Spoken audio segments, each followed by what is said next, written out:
In Snap Attack, you get 2.5 minutes to find as many snaps as you can. Although you might want to jump right in and start finding words immediately, if you take a little bit of time up front to find the best opportunities on the board, you'll find yourself getting a much higher score. Today I'm going to talk about 4 key strategies for finding these high-scoring opportunities. If you're quick, you can do these in less than 10 seconds at the beginning of the round, and you'll still have 2 minutes, 20 seconds left to find as many snaps as you can. The first strategy is to extend the givens. The givens are the words that are already on the board when you start the game.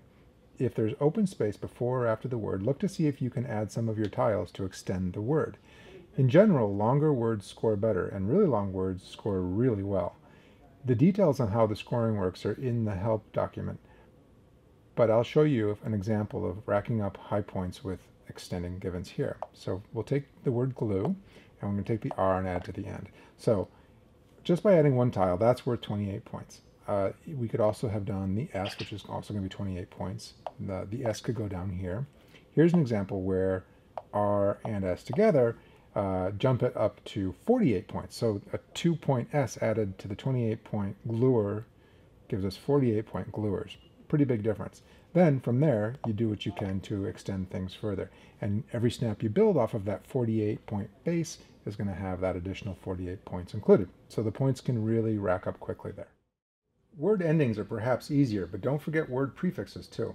I'll usually scan through my rack to see what letters I can put in front of each of the givens. So probably nothing in front of paves, but ending looks like an opportunity.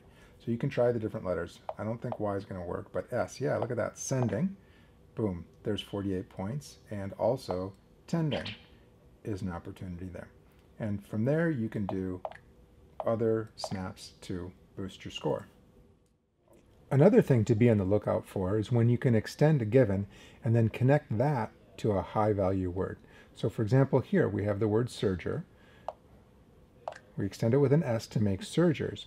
Now if we can build down from the R to this triple word score, we're going to get some high value points. And if we can connect that back to sergers, it's going to be even better. So for example, with the R, we can put up the O and V and E for rove.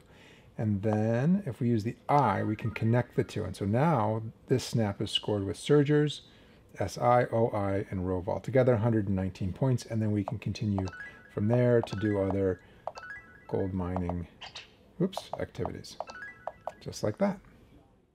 Finally, sometimes you can connect 2 givens that you've extended together for really high points. So in this case, for example, we can put the S here on alpine to make alpines, and we can add the N to make nether. And then we can take, for example, the U, put it right there, and boom, we've got both words added together. So that's 124 points. This is kind of rare, and it's not always easy to build snaps off of this, but when you can really rack up the points fast. Using the bonus tiles effectively is really the #1 way to get a great score. First, look at the bonus tiles and see which givens they can be connected to. Which givens are going to be the easiest to work with given your rack? How far away are they? These questions will determine how many snaps you can get off of them. For example, in this puzzle, we could start with an F here, or we could start with a U here, or we could end with an O here, or we can end with an S here. Clearly, ending with the S is going to be the easiest to work with, although it's quite a long ways away. Let's see what we can do. For example, you could do flower, like that. And now you got actually a lot of areas where you can do some gold mining, just like that. Make sure you check out both the horizontal and the vertical directions when you're looking for what tiles you can connect with. It's easy to forget one or the other and miss an important opportunity. Also, I'll say that this puzzle has 2 2x word bonuses. Sometimes you'll have a 3x and a 2x. Always pick the one that's going to be easier to use and get you more snaps. A 2x word bonus with a lot of snaps is going to be much better than a 3x word bonus with a lot less snaps. Another important exercise to do is take a close look at the rack. Every rack is made from a 5-letter word plus 2 more tiles added, and then that's scrambled up.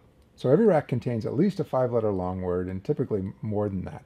If you can find that word and play it around on the board in various places, you're going to rack up a lot of points. Another more useful strategy that you can always use is to figure out what are the 2 or 3-letter combinations, little word chunks within the rack that you can use over and over again. So for example, ES or ATE or ITE, ED, ER. These sorts of word chunks are extremely useful and can typically be played over and over again. The other thing to look for are high point word chunks like CK or CH or ING or TION. These sorts of chunks not only can be used in many places, they're also worth a lot of points. So here we've got the ability to take, put an S onto raise for raises, so that's awesome. And then we can do the typical consonant, vowel, consonant, ES kind of format here, or pattern I should say. So for example, bakes, takes, tikes, bikes, kibes, kites, kates? Oh, case didn't work, but every other combination worked. And we racked up quite a few high point snaps by doing that. So take a close look at what letter combinations you've got available in the rack. The final check I do is to make note of the high value tiles in the givens and in the rack. Try to take advantage of them as much as you can. For example, this triple word score connects with the R, 2 points, but the Y, 5 points. So that Y feels like a better opportunity.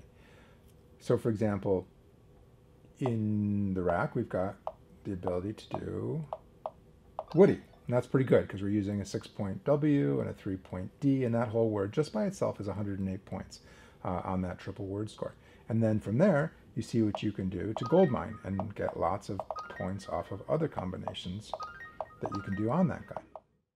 Well, that's it. We talked about prefix and postfixing the givens, picking the best bonus tiles to target, knowing the combos in your rack, and targeting the high value tiles. All of these strategies can really boost your score. The best players combine all the strategies together. What's your favorite trick? Post it to our Facebook page and let us know.